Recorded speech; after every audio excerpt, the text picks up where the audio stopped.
Hello friends, आज की class में आप सभी का स्वागत है। देखिए आज का पहला क्वेश्चन दिया है कि राधा 2 घंटे में 32 किलोमीटर दूरी तय करती है तो 30 मिनट में कितनी दूरी तय करेगी। तो 2 घंटे में 32 मीटर, तो 1 घंटे में आपको पता है 16 मीटर, और आधे घंटे में 16 का आधा 8 मीटर। आधा घंटा मतलब 30 मिनट, 8 मीटर मतलब पहला ऑप्शन। सेकंड क्वेश्चन देखिए, स्कूल में बच्चों की पिकनिक ले जाने के लिए 40 बसों की ज़रूरत है। एक बस में 65 बच्चे ले जाए जा सकते हैं, तो कितने बच्चे पिकनिक पे जाएंगे। तो एक बस में 65 बच्चे, तो 40 बसों में 65 गुणे 40, 0, 4 पंचे 20, 4 छंग 24, 2 26, 2600 बच्चे, ऑप्शन ए। तीसरा क्वेश्चन देखिए कि संख्या 53, 68, 795 में दोनों 5 के स्थानीय मानों का अंतर का 2 गुना कितना है। तो देखिए पहले 5 का स्थानीय मान कितना होगा बेटा, 5, और कितने अंक हैं, 1 2 3 4 5 6, 1 2 3 4 5 6। दूसरा 5 क्या है, इकाई के स्थान पर है, तो इसका स्थानीय मान क्या होगा, 5। दोनों का अंतर का 2 गुना पूछा है, तो इसमें से घटाएंगे 5, 9 9 9 9 9, यहाँ बचेगा 4।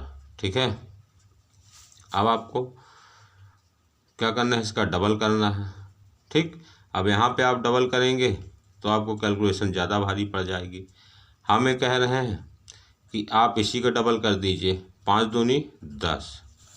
देखिए आप इसी का डबल करिए, 5 दूनी 10, और इसके बाद 6 जीरो लगाओ, 1 2 3 4 5 6। अब इसका डबल घटा दीजिए आप।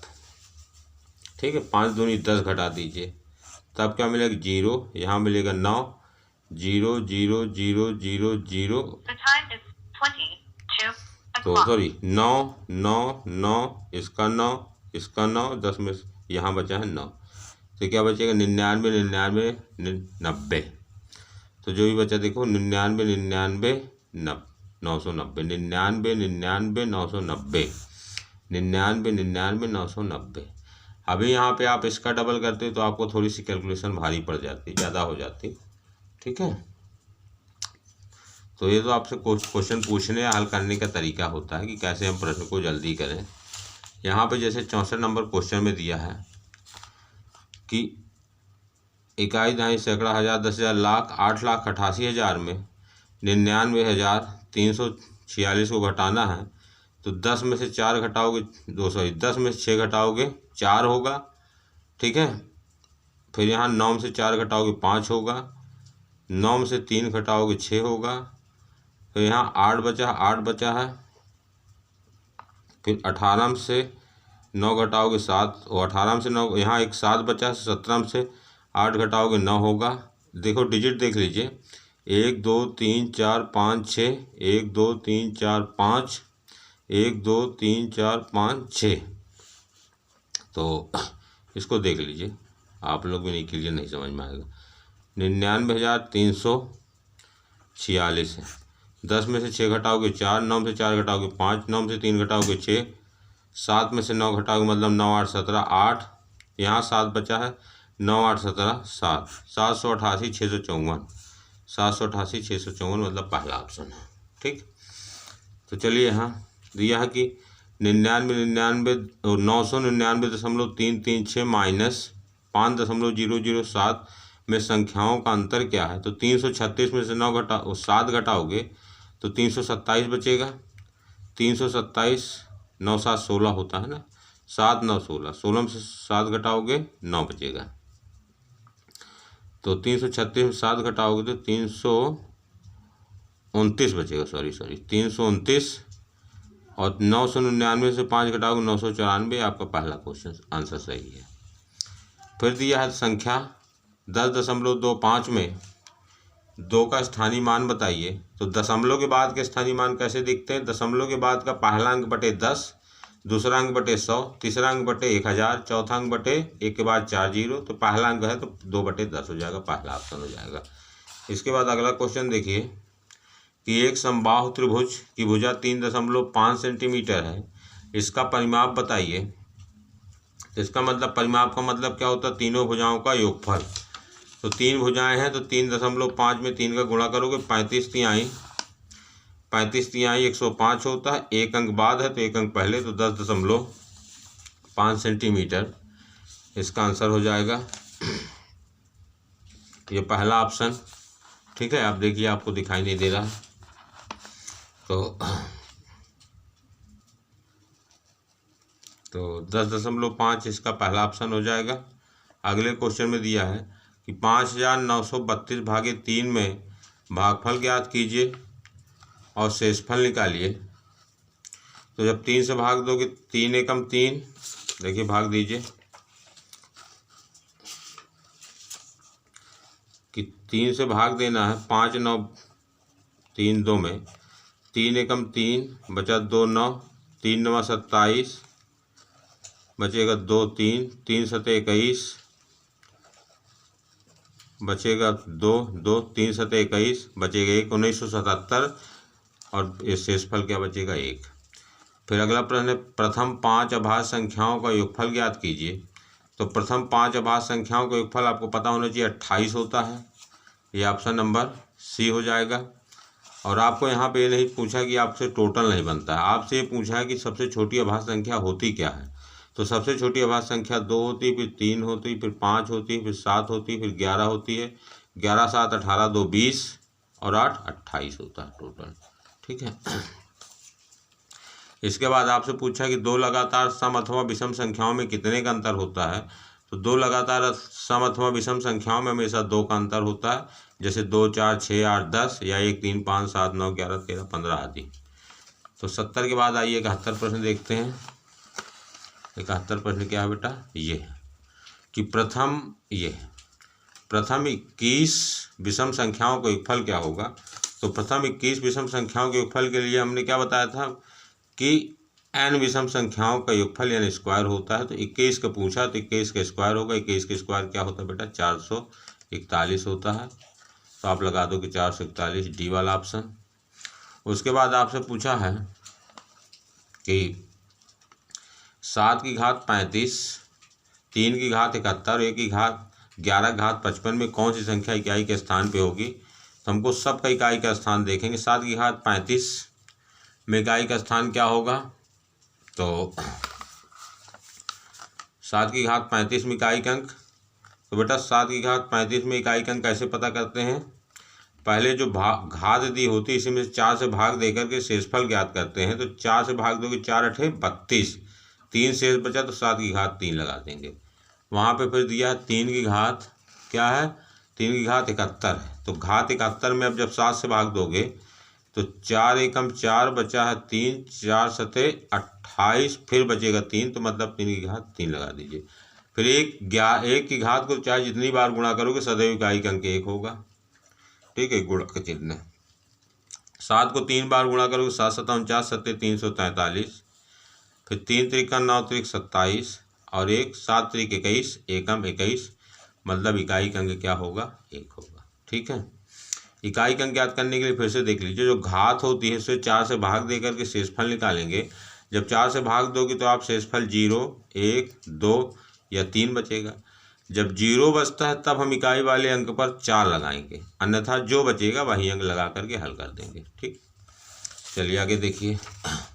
आगे दिया है कि 910 के अभाज्य गुणनखंड कितने हैं और उन्हें लिखें, ठीक है। तो यहाँ तो लिखा उन्हें लिखें, लिखेंगे कहाँ से आप, अच्छा कितने हैं उस संख्या लिखनी है।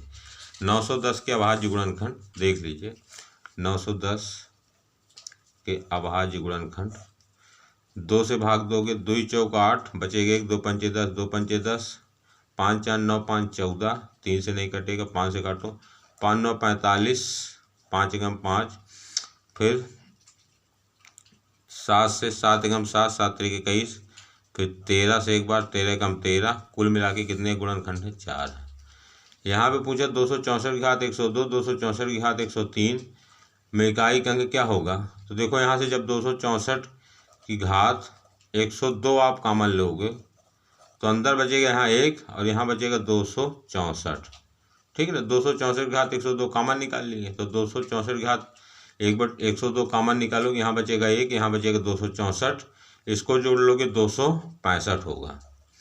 जब 265 होगा तो यहाँ पे जो है 264 की घात 102। तो आप इसको ये ध्यान दीजिए कि जो इकाई अंक सम अंक है, सम अंक को चाहे जितनी बार गुणा करोगे सम ही आएगा, इवन नंबर आएगा। और जब किसी भी सम संख्या में 5 का गुणा करते हो तो इकाई अंक क्या होता है? 0। जैसे 5 में 2 का गुणा, 5 में 4 का गुणा, 5 में 8 का गुणा, 5 में 6 का गुणा, 5 दूनी 10, 5 चौको 20, 5 अंक 30, 5 8 40। तो 5 का किसी भी सम संख्या में गुणा करने पर इकाई अंक क्या होता है? 0। तो इसका आंसर क्या हो जाएगा भैया? 0, ए ऑप्शन। ठीक है। अब देखिए अगला आपसे यहाँ पे पूछा है, इसको देख लीजिए। 7 3 10 3 13 6 19, तो 19 होगा। 7 3 10 3 13 6 19 हासिल 1, 6 9 6 5 11 8 19, 2 21 और 1 22 हासिल 2। तीसरा अंक जोड़िए, 5 2 7 9 16 16 6 22 22 9 31 31 29, मतलब बी वाला आपका आंसर हो जाएगा। फिर देखिए 64 53 21, 64 53 21 में 5 का स्थानीय मान और अंकित मान में अंतर।